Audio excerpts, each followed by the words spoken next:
Selamat datang sahabat Cam semua di Cipta and Light episode pertama.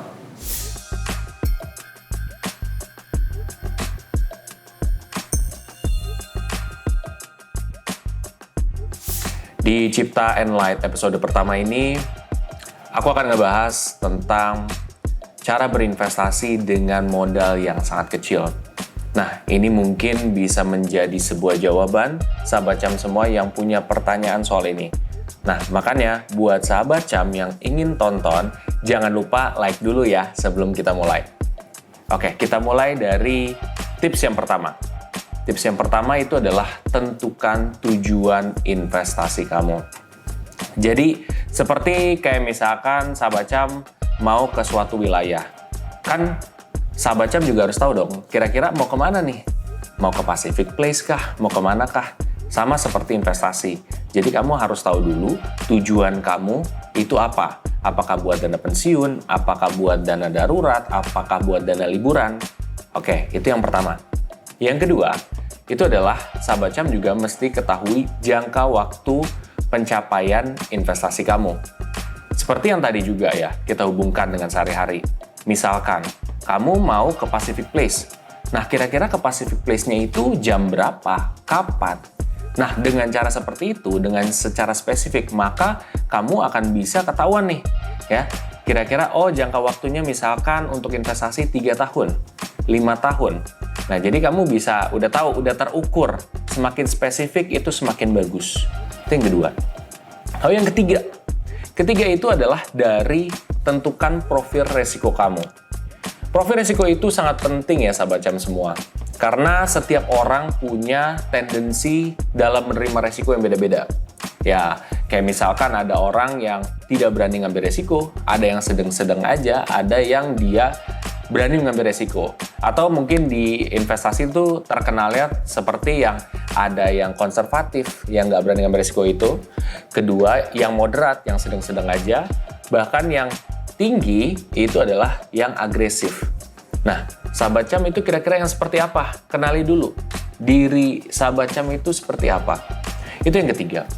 Lalu yang keempat, itu baru pelajari instrumen investasi yang secara general aja deh.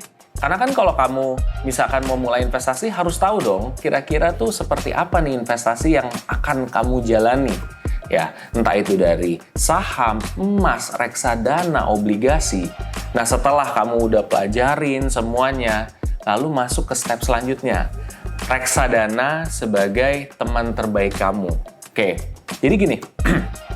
Reksadana sebagai teman terbaik kamu, itu maksudnya adalah, jadi di antara beberapa investasi tadi, reksadana itu adalah salah satu investasi yang bisa mulai berinvestasi dengan modal yang kecil. Karena kan di judul ini kita juga pengen ngebahas soal dengan mulai modal yang kecil. Reksadana itu bisa dimulai dari 100.000, bahkan bisa dimulai dari 10.000. Jadi cukup terjangkau buat sahabat Cam yang mau mulai investasi juga. Nah, jadi kalau misalkan sahabat Cam nanti tertarik untuk mulai investasi, bisa cek nanti di kolom deskripsi ya. But anyway, itu reksadana bisa jadi opsi juga buat sahabat Cam mau mulai investasi. Nah, reksadana ini pun juga ada beberapa jenisnya. Ada reksadana pasar uang, ada reksadana obligasi atau pendapatan tetap, ada juga reksadana saham, ada juga reksadana campuran.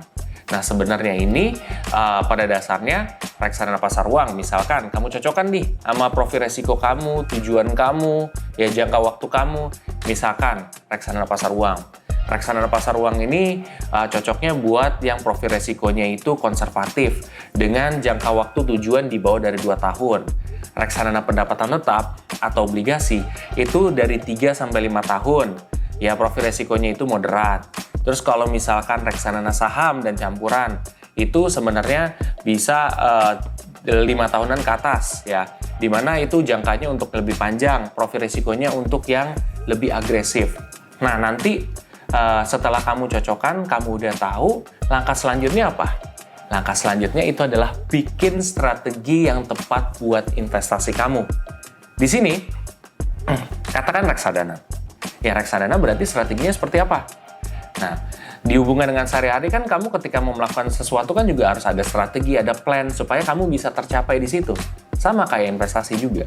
Oke, strateginya itu ada 3.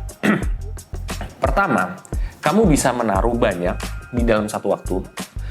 Yang kedua, itu kamu bisa secara berkala kamu sisihkan. Entah kamu setelah gajian kamu sisihkan, entah kamu per minggu kamu sisihkan, tergantung dari keuangan kamu ya. Lalu yang ketiga, itu adalah alokasi aset. Oke, alokasi aset ini sebenarnya adalah ketika kamu misalkan udah punya investasi tertentu nih. Nah, supaya kamu mungkin resikonya itu bisa lebih balance, jadi kamu imbangi ada instrumen investasi di aset yang lain. Jadi kalau misalkan kita ambil contoh seperti reksadana, kamu punya reksadana katakan saham ya untuk jangka panjang. Tapi karena ada penurunan, ya karena kamu punya reksadana obligasi juga atau pasar uang, yang mungkin performance-nya lebih di atas pada saat itu, maka penurunan tersebut tidak akan sekerasa itu ya. Sahabat Cam semua. Oke, jadi itu adalah beberapa untuk penjelasan dari strategi investasi. Selain daripada strategi investasi, langkah terakhir yang mesti kamu lakuin itu adalah evaluasi. Ya, jadi setiap langkah itu juga harus ada evaluasi. Evaluasi itu bisa 1 bulan sekali, bisa 3 bulan sekali, 6 bulan sekali, bisa 12 bulan sekali. Jadi tergantung, jadi kamu jangan pantengin setiap hari. Karena kalau kamu pantengin setiap hari, nanti kamu bisa, kaget nih, atau panik nih, atau seperti apa. Tapi kalau kamu secara berkala, itu akan lebih tenang juga. Ya, sama seperti hidup ya. Hidup itu tidak ada yang sempurna. Kita harus mengevaluasi setiap langkah yang kita lakukan. Seperti itu ya, sahabat Cam semua. Mudah-mudahan dengan beberapa tips yang aku share hari ini di Cipta Enlight bisa membantu sahabat Cam semua. Conclusion-nya atau kesimpulannya adalah, pertama apa?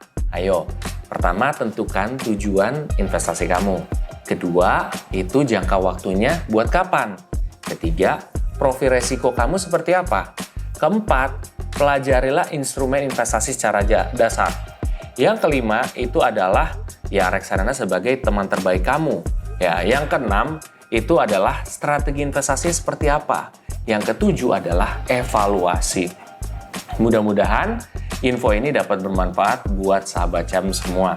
Oke, buat sahabat Cam yang suka dengan konten ini, jangan lupa untuk like, komen, dan subscribe. Dan bila mana sahabat Cam juga ingin mengikuti sosial media dari kita, kamu bisa coba cek aja di kolom deskripsi di bawah ini, follow. Dan jangan lupa untuk banyak-banyak share ya, supaya membantu konten ini supaya bisa lebih maju lagi. Sampai jumpa sahabat Cam.